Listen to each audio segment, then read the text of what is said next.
Golden State Warriors and Houston Rockets. At this point, it would be pretty ignorant to say there is no bad blood between these two teams. Every time they meet in the playoffs, they never fail to leave us with something to talk about. This time, it's no exception. In the first game of second round between Rockets and Warriors, a couple of moments in the game caused massive confusion, anger, and since then there have been lots of fingers pointed in different directions. The moments I'm referring to are the ones where defensive player enters offensive player's landing space. I will play these right now so we can dig deeper, review, and analyze.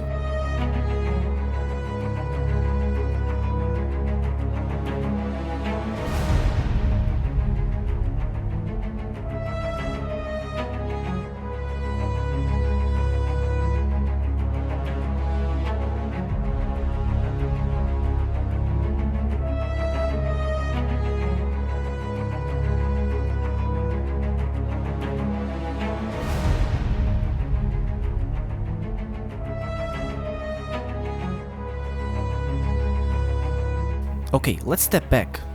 In these short clips, we have seen two things consistently: a step back jump shot and a defensive player, in this case Clay, entering what seems to be James's landing area. In the past, there have been malicious attempts by defensive players to enter offensive player's landing area on purpose, causing the offensive player to roll his ankle, thus injuring him and ultimately knocking a player out of the game. One of the most popular examples would be Bruce Bowen on Kobe Bryant and Zaza Pachulia on Kawhi Leonardo.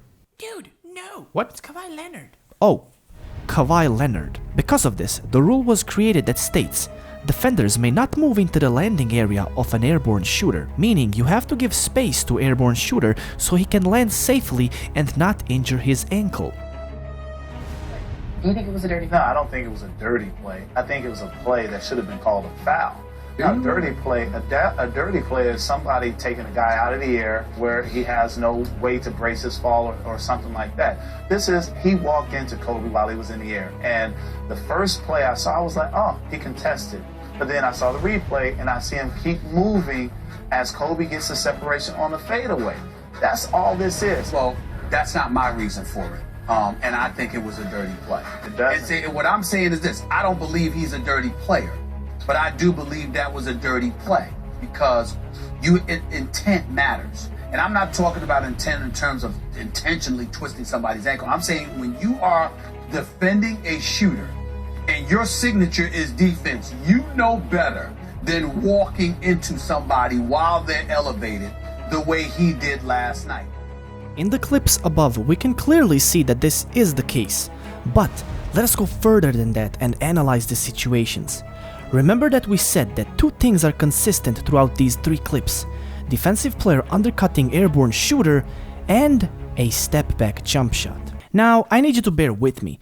Job of a defensive player is to do anything in his power to stop offensive player from scoring, whether by blocking a shot or being enough of a nuisance to lower the percentage of a shot going through the net. Some players are quick and smart enough to simply block a shot or steal the ball when the offensive player starts to raise the ball up. Some simply block the eye view of an offensive player by putting an arm to the face of an offensive player. Shane Battier used to do this a lot.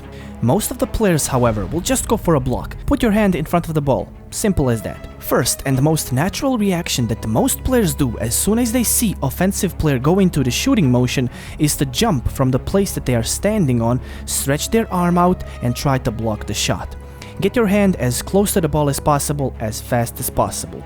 For this to be true, defensive player has to take certain angle, whether it is to simply jump up or slightly towards offensive player as seen in these examples. If there is more space between offensive and defensive player, there is no reason for defensive player to jump up because he won't achieve anything by doing so. Instead, defensive player's first reaction is to adjust the angle, to jump more towards offensive player. Now let's use this information and apply it to James's and Clay's clips that we are reviewing. As seen, James does a sudden step back that gives Clay almost no time to react to, and then James goes into a jump shot. Because of the separation that James created with his step back, Clay's first reaction is to adjust the angle. That's why he is jumping forward and his arm reflects the angle he's naturally going to take. It's simple habit that defensive players develop. Close out the space, prevent the shot, don't let him score, are some of the things that his brain is screaming at that very moment. So we have a step back, jump, Then Klay jumps towards to close out the space. But next thing that happens is what I want to focus on. James Harden, on first glance, jumps forward. After James does his step back that leads into a jump shot, let's focus on his body. Notice how he bends his knees, obviously preparing for a jump, and he also slightly angles his body forward. Is he doing this to balance himself, or is it clear indication that he is looking to jump forward into Klay? One sub-question is, how does this compare to faking out the player and then jumping into him to create contact and get a whistle? Step back into jump shot. At this particular moment, we know that Klay is jumping towards James to close out the space and interfere with the shot, so we have a pretty good idea where this jump will take him. Question is, has James Harden found a way to abuse the landing space rule? For more clarification, I would like us to go back and watch what happens when James takes wide open jump shots. Does he jump forward then? And also check out his early years in NBA as well as college. Now, I'm assuming many of you are pointing to this, so let me mention this, that the shooting motion that James Harden uses is what's known as sweep and sway. This is essentially why his legs look like they are moving forward. It is very important that we know the difference between sweep and sway and the jumping forward. Essentially what sweep and sway is, it means to kick your legs forward and lay back the shoulders. Don't tense your shoulders up. Here's a little insert from a clip I found on YouTube that I think has a pretty solid explanation to what sweep and sway is and how it's effective. To watch this full video, please do check out the link in the description. I personally find it difficult to explain what it is, but I can recognize it because I myself have been doing it unknowingly, just because it feels much smoother and much more natural. I guess it's just something you feel and you just do.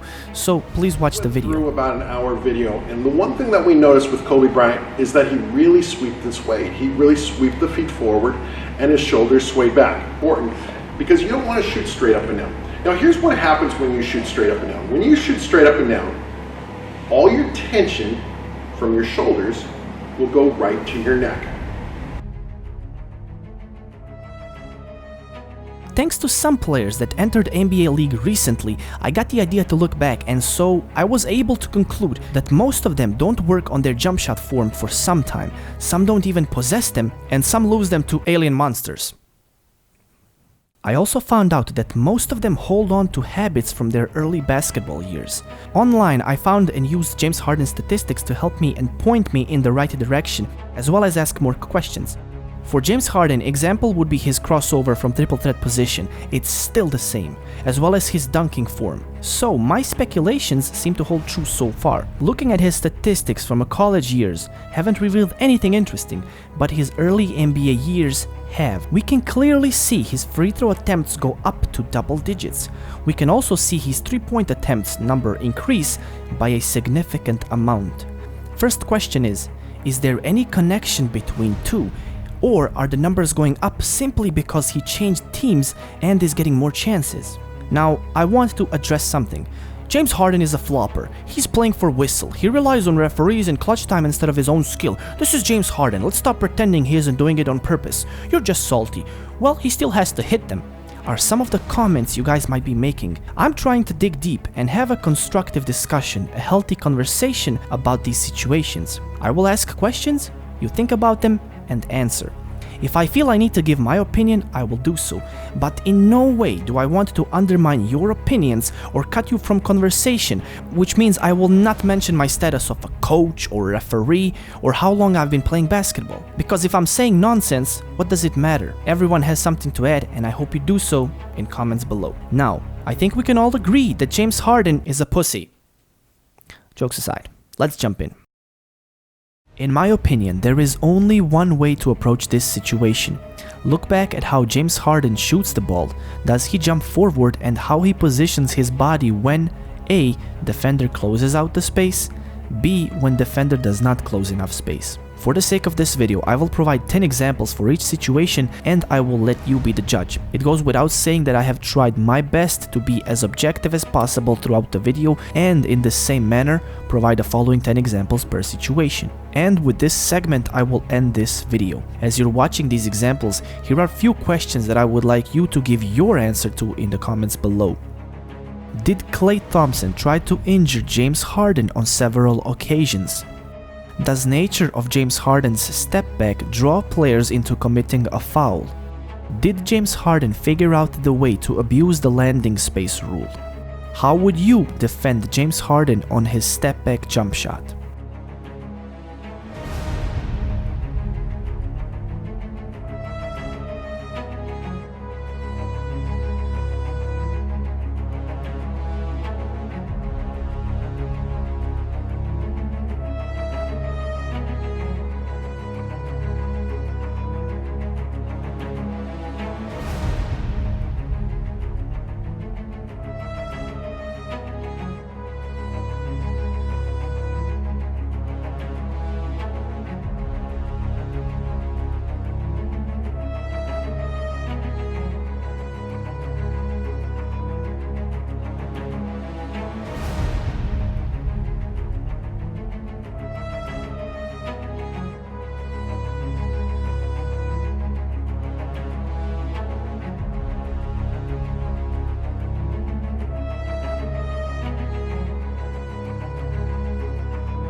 And that concludes this video. My name is Priest and this has been my research project on James Harden's step back jump shot. Please leave your feedback in the comments below and thanks for watching.